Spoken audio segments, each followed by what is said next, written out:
네, 안녕하세요. 28강 이기려면 계획하라 PT 플래너 활용법 시간입니다. 네, 프레젠테이션을 처음 기획하는 단계에서는 굉장히 막막하실 것 같아요.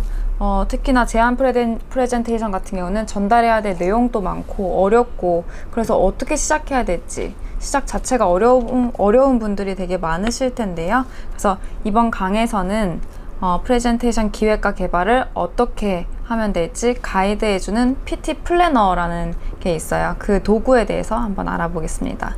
PT 플래너라는 게 어떻게 구성되는지 책에 나오긴 하지만 좀 더 쉽게 이해할 수 있도록 저희가 PT 플래너 샘플을 하나 준비했습니다. 그래서 샘플을 띄워서 같이 보시면서 설명 들어보겠습니다. 이 PT 플래너 구성이 어떻게 되는 건가요? 요 프레젠테이션 플래너는 PT를 기획하는 도구입니다. 그래서 이제 첫 번째로는 그 정보나 환경을 정리하는 게 첫 페이지에 있고요. 우리 넘겨보시면 두 번째부터는 사실은 우리가 공부했었는데 전략 개발 프로세스예요. 그죠? 고객 조직의 의사결정에 참여하는 사람들이 누구고, 그 사람들이 중요하게 생각하는 고객의 이슈가 뭔가를 찾아가지고 파워 등급을 내가지고요.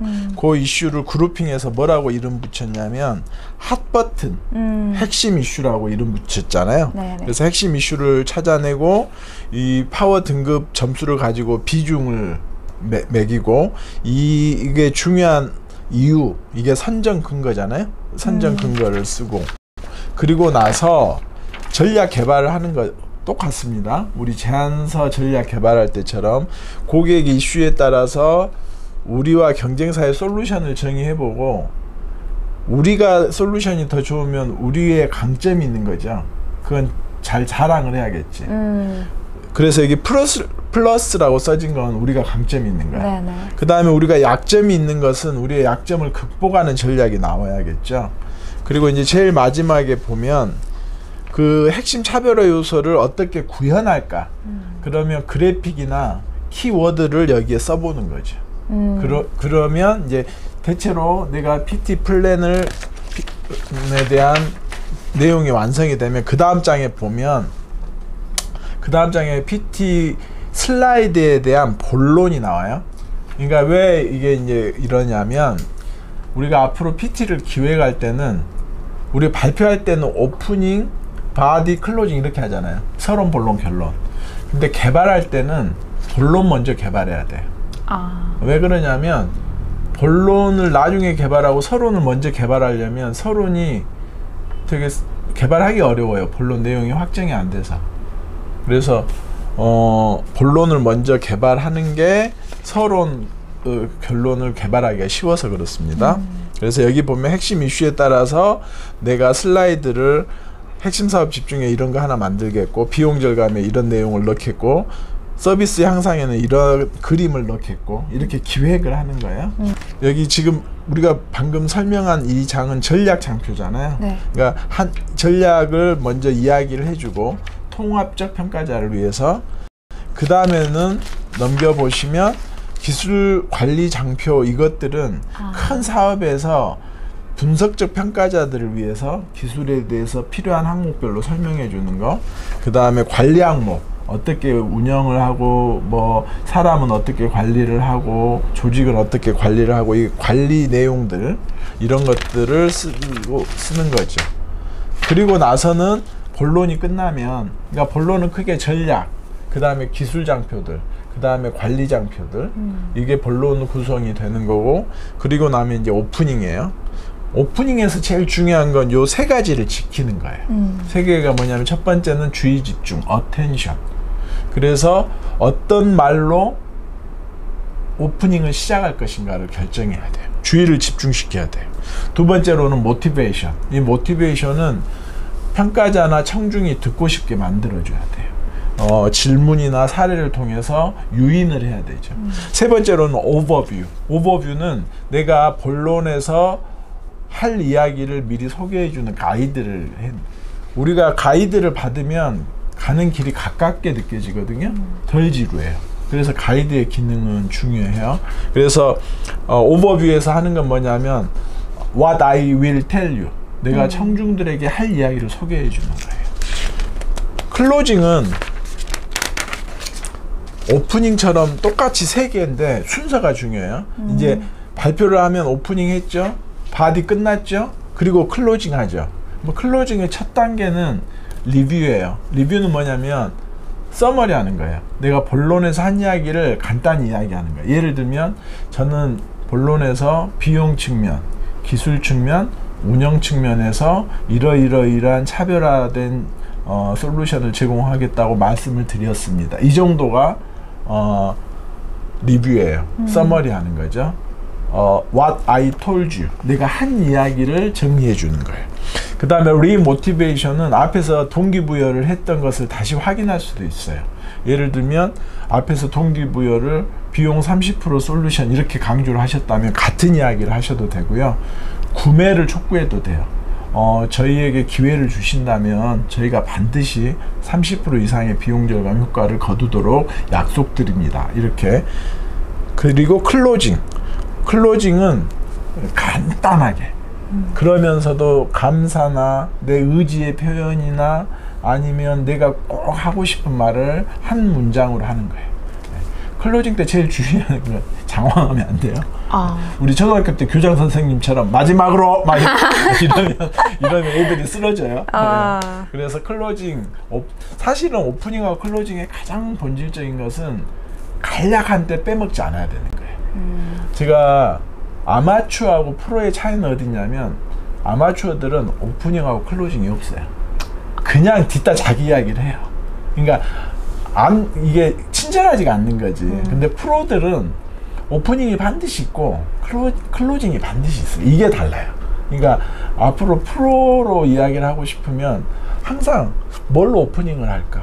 클로징을 어떻게 할까? 그러니까 이게 기획이에요. 근데 기획의 가장 중요한 뼈대는 뭐냐면 오프닝과 클로징을 생각하는 거. 거기에 약간의 메시지가 들어가면 이제 그게 스토리텔링이에요, 이미. 플리에 와서 플랜을 많이 배웠잖아. 네네네. 이게 되게 중요한 것 같아. 네. 지금까지 배운 플랜이 뭐가 있어요? 캡처 플랜, 그렇지. 또? 어카운트 플랜. 오, 거의. 또요? 또 하나만 더 말해. 하나만 더. 하나만 더. 우리 최근에 배운 건데? 최근에요? 네. 주말에. 프로포절 플랜. 그것도 맞아. 그것도 맞고. 하나 더. 하나 더. 미팅 플랜.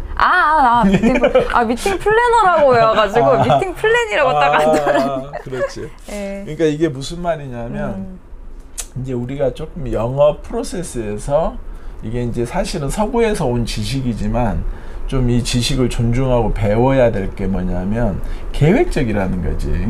일을 할 때 계획적이고 전략적으로 접근을 하는 게 사실은 그 시간을 조금만 쓰면 실행에서 많은 시간을 줄일 수가 있거든요. 우리 그런 말 하잖아. 머리를 안 쓰면 손발이 고생한다 막 이런 거 농담으로 하잖아요, 서로. 진짜로 그런 것 같아요. 근데 이렇게 계획을 세우고 전략을 세우면 헛발질도 적게 하고 그 다음에 실행의 시간을 많이 줄여줄 수가 있어서 이런 도구들을 사용하고 사용하지 않고 해보고 비교를 해보면 어마어마하거든. 네네. 그런 경험들을 우리 고객들이 해보는 게 이제 저희들 컨설팅의 가치 같아. 계획을 세워서 하면 훨씬 더 수주율도 높아지고 자원은 조금만 써도 되고 이런 효용이 있는 건데 이 프리젠테이션 플래너도 같은 맥락의 중요한 도구라고 생각합니다. 네네. 오프닝 부분, 도입 부분에서 뭔가 이제 감성을 자극할 수 있는 걸 준비하라고 되어 있었는데 굉장히 창의적인 아이디어가 필요하고 좀 생각보다 어려울 것 같아요. 혹시 이걸 개발하는 그런 팁이 있을까요? 맞아요. 이거 잘못하면 위험할 수 있어요. 주제를 벗어나거나 이러면 아까 이야기했지만 위험할 수 있는데 잘 사용하면 굉장히 효과적이에요. 제가 이거 이제 굉장히 인상적으로 저희 고객한테 배웠던 건 뭐냐면 저희 고객은 한국 기업이고요. 경쟁사는 프랑스 회사랑 합작사예요. 그러니까 회사 이름이 한국 이름하고 프랑스 회사 이름이 이렇게 합쳐져 있어요. 그러니까 누가 봐도 한국, 프랑스 합작사인 걸 알아요. 회사 이름만 봐도. 네네. 이 회사는 클로징을 할 때 태극기를 딱 마지막에 띄워요. 한국 기업은요? 네. 그러면서 뭐라고 하냐면 설령 우리가 부족하더라도 우리 토종 기업에 우리 힘으로 개발해서 꼭 해외에 수출하고 싶습니다. 이런 말을 해요. 어때요? 정말 감성을 자극했네요. 예, 애국심이라는. 예. 예. 근데 아시죠? 한국 기업의 지분은요, 외국인이 60% 가지고 있는 경우도, 그러니까 이게 말하자면 맞아요. 논리적이고 어떤 객관적 사실이 중요한 게 아니라 이게 인간의 감성을 다루는 거죠. 이게 충분히 설득이 된다는 거죠. 제가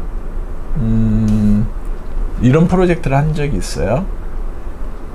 공항에 우리 한국의 그 인천공항에 터미널 하나 더 생긴 거 알죠? 제2터미널. 네, 제2터미널. 네. 그 제2터미널 생길 때 프로젝트를 많이 했거든. 그때 이제 저희가 전략을 짜는데 제2터미널은 제1터미널보다 훨씬 미래지향적이어야 되잖아요. 네. 그러면서도 현재 이게 다 차서 풀 캐파가 되니까 이게 필요한 것 같아요. 그래서 우리가 개발한 게 뭐냐면 T2는 T2야. 그래가지고 슬로건이 T2는 T2야. 그래서 터미널 2는 Today and Tomorrow야. 이게 전략이야. 고객들이 감동하셨다고. 완전 만들어낸 문구인 거예요. 네. 그래서 제가 이걸 만든 이후에 제 스스로 천재가 아닌가. 그래서 왜냐하면 우리의 전략의 핵심이 그랬거든. 이게 그러니까 제가 사실은 천재라서가 아니라 우리 직원들이 같이 개발을 하다 보니까 현재 고객의 요구에 충실한 거. 그러니까 뭐 예를 들면 이런 거예요. 지금은 인도나 동남아의 유입 비중이 낮지만 GNP가 낮으니까. 근데 여기가 GNP가 빠르게 높아지기 때문에 10년 후에 요 인구 유입 비중은 달라. 그러면 이 T2를 설계할 때 현재 수준만 고려할 게 아니라 10년 후에 인구 통계학적 변화를 고려해야 돼. 그렇게 설계를 해야 된다. 그러니까 투데이도 충실해야 되지만 터마로우도 준비를 해야 되는 게 T2의 미션이거든. 네. 그래서 그 두 개를 구현하는 게 핵심 전략이었다.